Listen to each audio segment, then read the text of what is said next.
President Joe Biden's plan to reshape America's immigration policy through executive order hitting a roadblock after a federal judge extended the suspension of Biden's deportation freeze of 100 days. But some major changes are still to come, and it's being revealed the White House has guidelines to limit arrests and deportations by ICE. We've been talking about it for the last couple of days. Here to react is Fox News contributor and retired ICE director Tom Homan. Tom, good morning to you. Good morning. So these guidelines that are circulating, it makes it sound like, you know, for the average crime that somebody who is in this country illegally commits, they're not going to get deported. So it's harder to arrest them, which means it's harder to deport them. Exactly, and that's what they're doing. They're circumventing the judge's order, and, you know, thank God for the AG in Texas who's taking this on. And thanks to Chip Roy. Chip Roy has led a group of 50 senators to send a letter asking about this. But look, I'm a part of that lawsuit. I actually filed an affidavit with the Texas AG explaining to him the consequences of such a policy. Because look, you and I, Steve, have talked the last couple of years, every time someone's released from a sanctuary jail, they commit a murder, commit a rape, we talk about it for a couple of days and it goes away. Be clear what's happening here. President Biden has declared the entire country a sanctuary jurisdiction, which means more tragedy is going to come. Mark my word, people will die, people will be raped, people will be victimized by criminals that shouldn't even be here. It's coming, and you know, we've been talking about this for 2 years, and it's already started, Steve. Because I want to mention one more thing. There's a national sex offender operation plan last week called Operation Talon.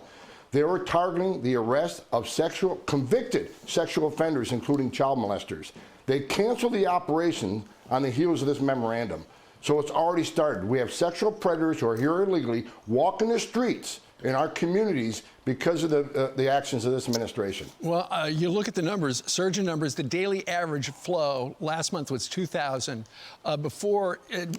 Last month it was 2,000. Now it is 3,500. There were portions of the Arizona border the law enforcement had seen gigantic increases in, and those had completely gone dead during the Trump administration. And then when you look at last calendar year, 103,000 total arrests, 90% of those were arrested, had criminal convictions or pending criminal charges. But now, because given the fact that the law enforcement is so hamstrung in who they can arrest and who they can deport, what's going to happen to all those people?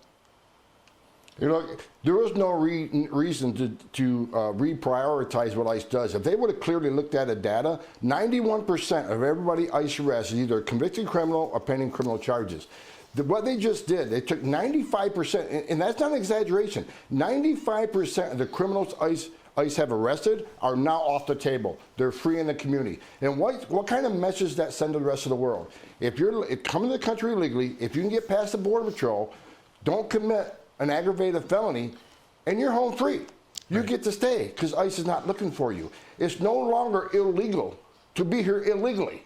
In my 34 years of doing this job, and I started as a Border Patrol agent, I climbed the ladder to be an ICE director, first one to climb up through the ranks.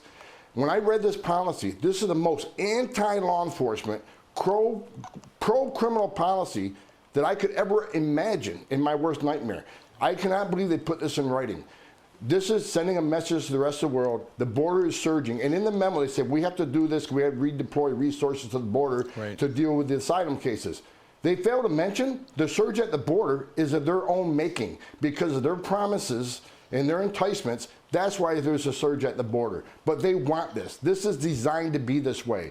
They're bringing millions of people into this country who will now be counted on the census because Joe Biden overturned that, which leads to seats in the House, Electoral College, and elections. This is power over public safety, the quest for power over protecting American citizens. All right, nobody knows more about the topic than you do. Tom Homan, thank you very much for joining us live. Thanks for having me. You bet.